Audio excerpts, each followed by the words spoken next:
श्री गणेशाय नमः। सियावर रामचंद्र की जय। श्री राम स्तुति। श्री राम स्तुति का 11 बार पाठ कर रही हूँ। आप लोग नित्य इसे श्रवण करें।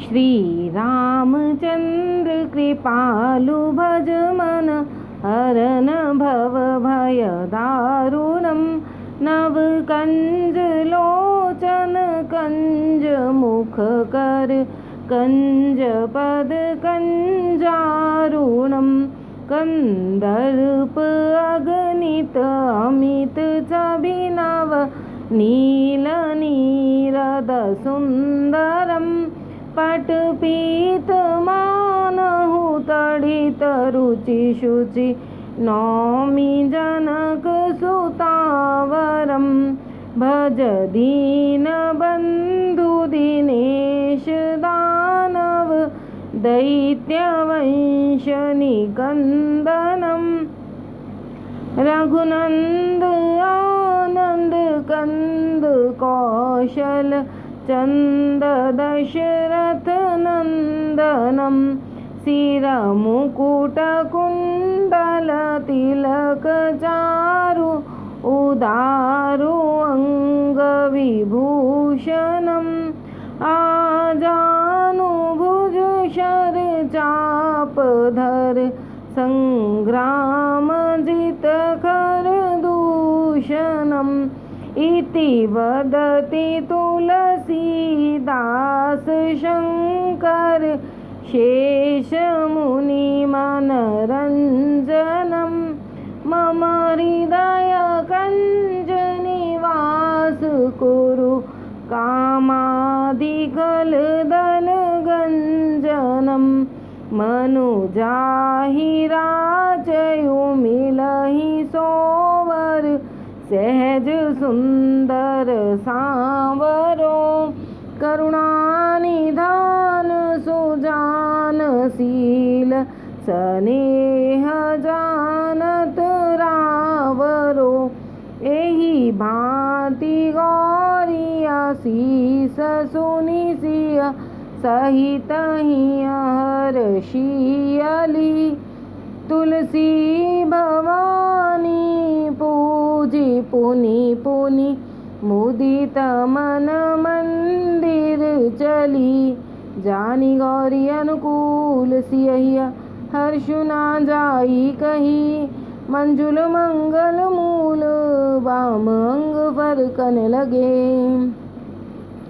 श्री रामचंद्र कृपालु भज मन हरन भव भय दारुणम नव कंज लोचन कंज मुख कर कंज पद कंजारुणम कंदर्प गणित अमित छभिनव नील नीरद सुंदरम पटपीत मानहु तडित रुचि शुचि नौमि जनक सुतावरम भज दीन बंधु दिनेश दानव दैत्यवंश निकंदनम रघुनंद आनंद कंद कौशल चंद दशरथ नंदनम शिरमुकुट कुंडल तिलक चारु दारु अंग विभूषणम आजानुभुज शर चाप धर संग्राम जित कर दूषणम इति वदति तुलसीदास शंकर शेष मुनि मनरंजनम मम हृदय कंज निवास कुरु कामादिखल दल गंजनम मनुजाहि राचयु मिलहि सोवर सहज सुंदर सांवरो करुणानिधान सुजानशील स्नेह जानत रावरो एहि भांति गौरिया शीस सुनि सिय सहित हर्षियली तुलसी भवानी पूजी पुनि पुनि मुदित मन मंदिर चली जानी गौरी अनुकूल सियहि हर्ष ना जाई कही। मंजुल मंगल मूल बाम अंग फरकन लगे। श्री रामचंद्र कृपालु भज मन हरन भव भय दारुणम। नव कंज लोचन कंज मुख कर कंज पद कंजारुणम। कंदर्प गणित अमित छवि नवनील नीरद सुंदरम। पटपीत मानहु तडित रुचि शुचि नौमि जनक सुतावरम। भज दीन बंधु दिनेश दानव दैत्य वंश निकंदनम। रघुनंद आनंद कंद कौशल चंद दशरथ नंदनम। सिर मुकुट कुंडल तिलक चारु दारु अंग विभूषणम। आजानु भुज शर चाप धर संग्राम जित खर दूषणम। इति वदति तुलसीदास शंकर शेष मुनि मन रंजनम। मम हृदय कंज निवास कुरु कामादि खल दल गंजनम। मनुजाहि राचयु मिलहि सोवर सहज सुंदर सांवरो। करुणा निधान सुजान शील स्नेह जानत रावरो। एहि भांति गौरी आशीष सुनि सिय सहित हिय हर्षियली। तुलसी भवानी पूजी पुनि पुनि मुदित मन मंदिर चली। जानी गौरी अनुकूल सियहि हर्ष ना जाई कही।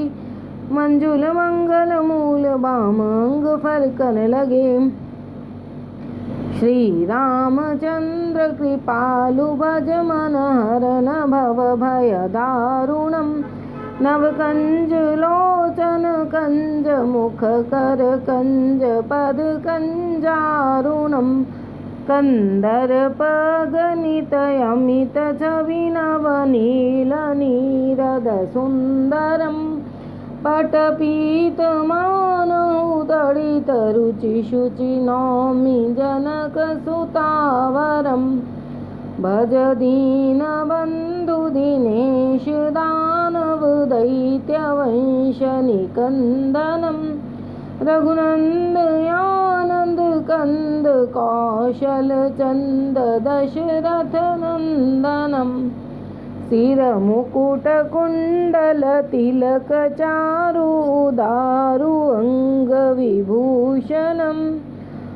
आजानु भुज शर चाप धर संग्राम जित खर दूषणम। इति वदति तुलसीदास शंकर शेष मुनि मन रंजनम। मम हृदय कंज निवास कुरु कामादि खल दल गंजनम। मनुजाहि राचयु मिलहि सोवर सहज सुंदर सांवरो। करुणा निधान सुजान शील स्नेह जानत रावरो। एहि भांति गौरी आशीष सुनि सिय सहित हिय हर्षियली।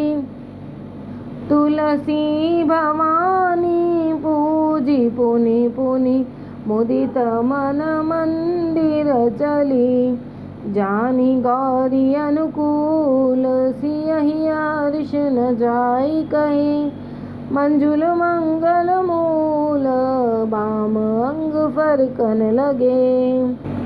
श्री रामचंद्र कृपालु भज मन हरन भव भय दारुणम। नव कंज लोचन लोचन कंज मुख कर कंज पद कंजारुणम कंदर्प अगणित अमित छवि नवनील नीरद सुंदरम पटपीतमानहु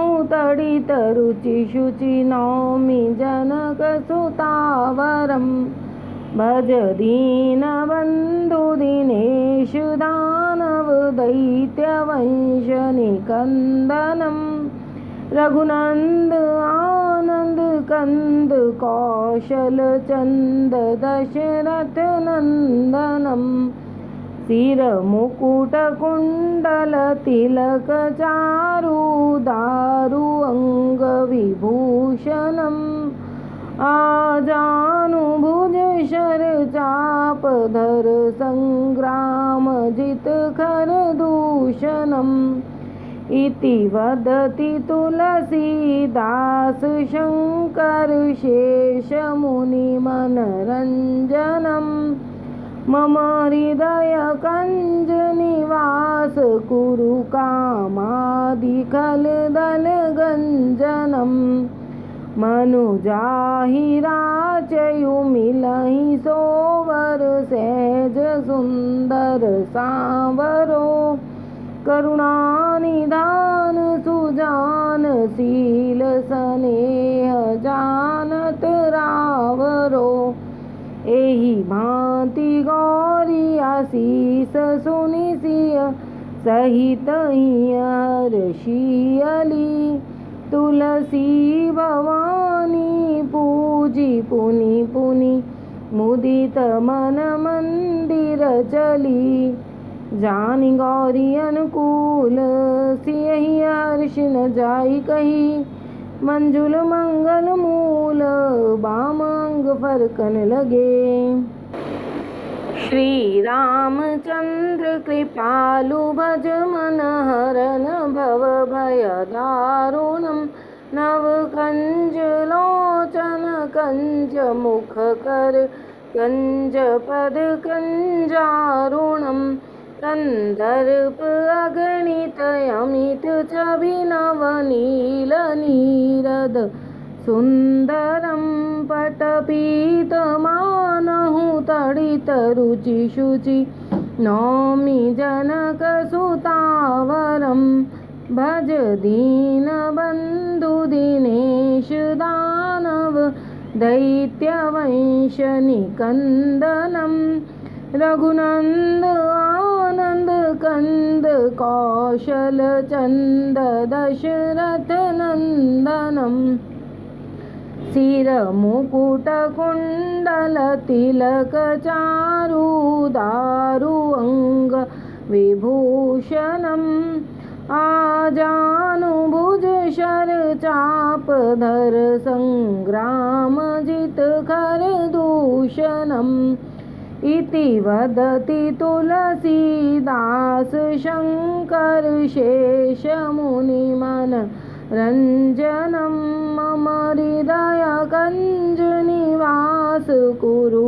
कामादिखल दल गंजनम् मनुजाहि राचयु मिलहि सोवर सहज सुंदर सांवरो करुणानिधान सुजान शील स्नेह जानत रावरो एहि भांति गौरी आशीष सुनि सिय सहित हर्षियली तुलसी भवानी पूजी पुनि पुनि मुदित मन मंदिर चली जानि गौरी अनुकूल सियहि हर्ष न जाई कही मंजुल मंगल मूल वाम अंग फरकन लगे।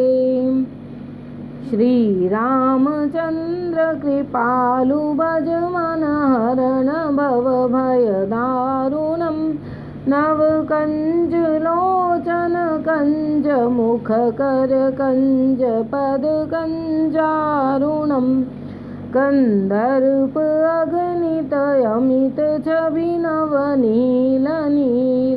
सुन्दरं पटपीतमानहु तडित रुचिशुचि नौमि जनकसुतावरम् भज दीनबन्धु दिनेश दानव दैत्यवंश निकन्दनं रघुनन्द आनन्द कन्द कौशल चन्द दशरथनन्दनं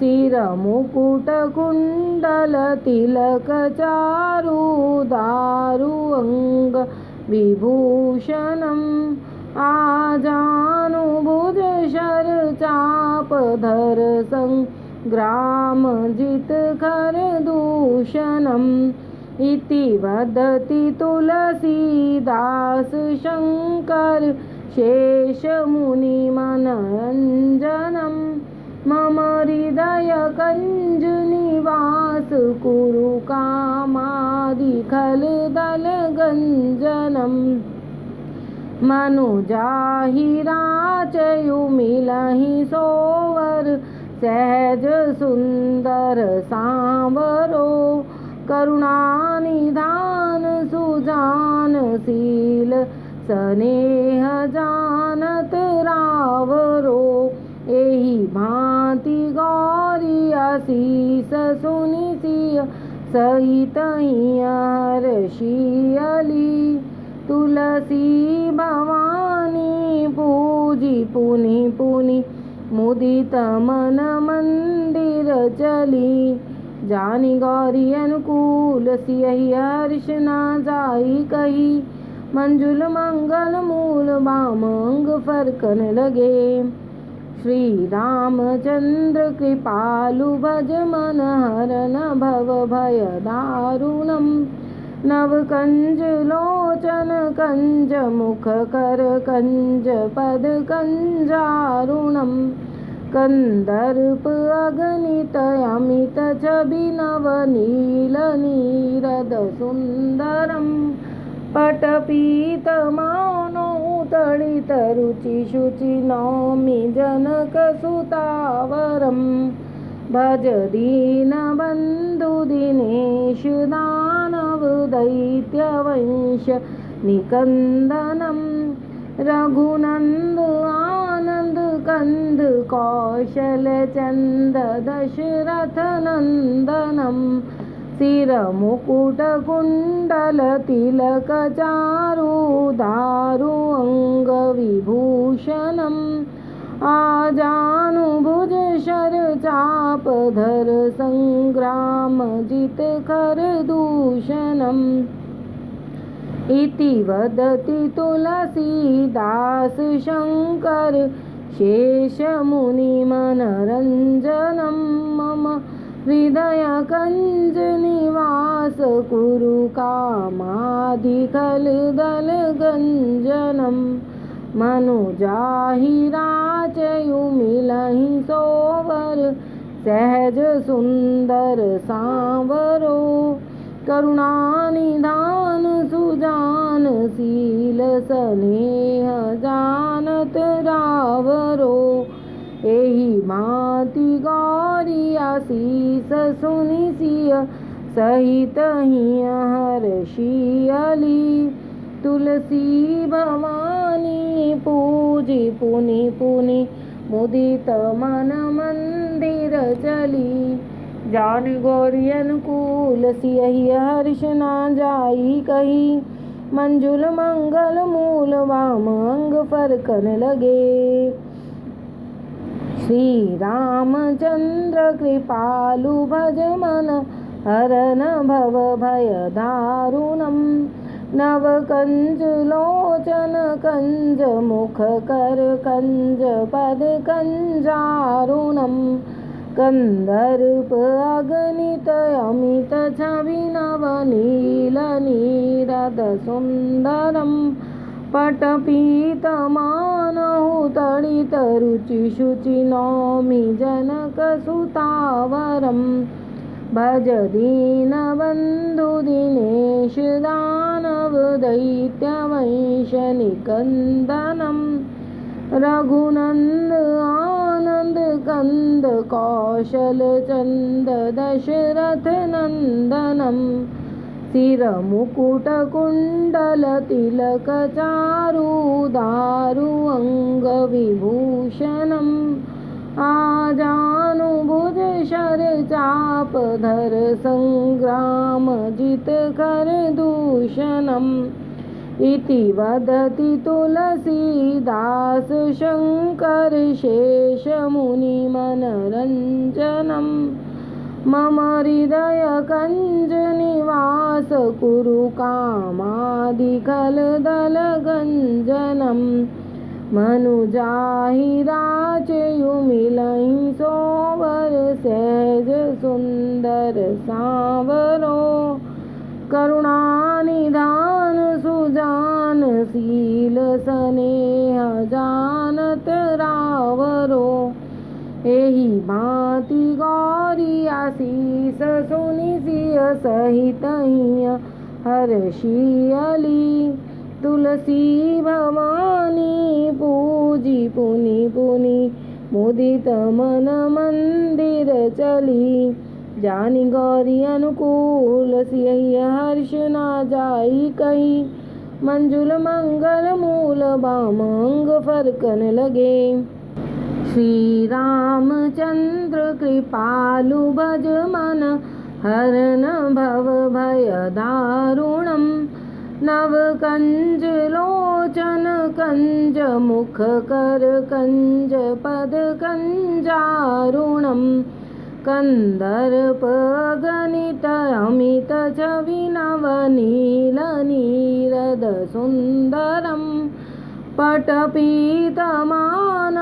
तडित रुचि शुचि नौमि जनक सुतावरम् भज दीनबन्धु दिनेश दानव दैत्यवंशनिकन्दनं रघुनन्द आनन्द कन्द कौशल चन्द दशरथ नन्दनं शिरमुकुट कुण्डल तिलक चारु दारु अङ्ग विभूषणम् आजानुभुज शर चाप धर संग्राम जित खर दूषणम् इति वदति तुलसीदास शंकर शेष मुनि मनरंजनम् मम हृदय कंज निवास कुरु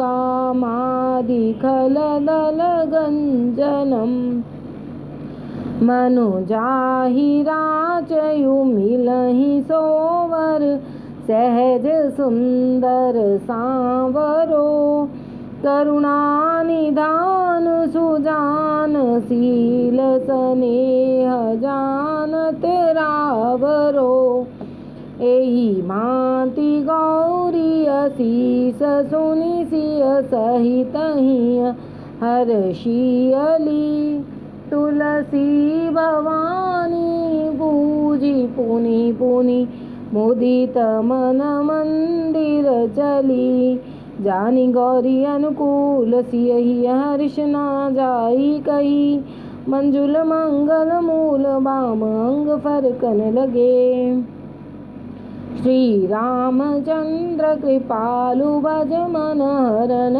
भव भय दारुणम् नव कंज लोचन कंज मुख कर कंज पद कंजारुणम् कंदर्प गणित अमित छवि नवनील नीरद सुंदरम् पटपीतमानहु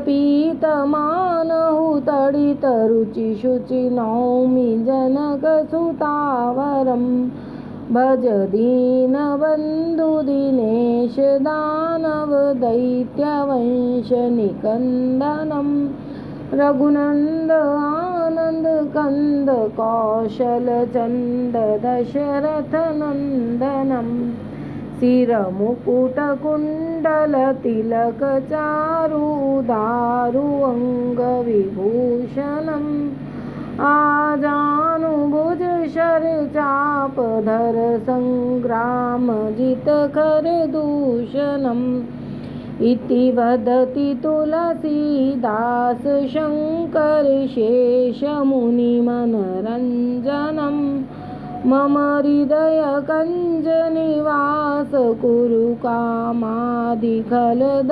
गंजनम् मनुजाहि राचयु मिलहि सोवर सहज सुंदर सांवरो करुणा निधान सुजान शील स्नेह जानत रावरो एहि भांति गारिया शीस सुनि सिय सहित हिया हर्षियली तुलसी भवानी पूजी पुनि पुनि मुदित मन मंदिर चली जानी गौरी अनुकूल सियहि हर्ष ना जाई कही मंजुल मंगल मूल बाम अंग फरकन लगे। बोलो सियावर रामचंद्र भगवान की जय।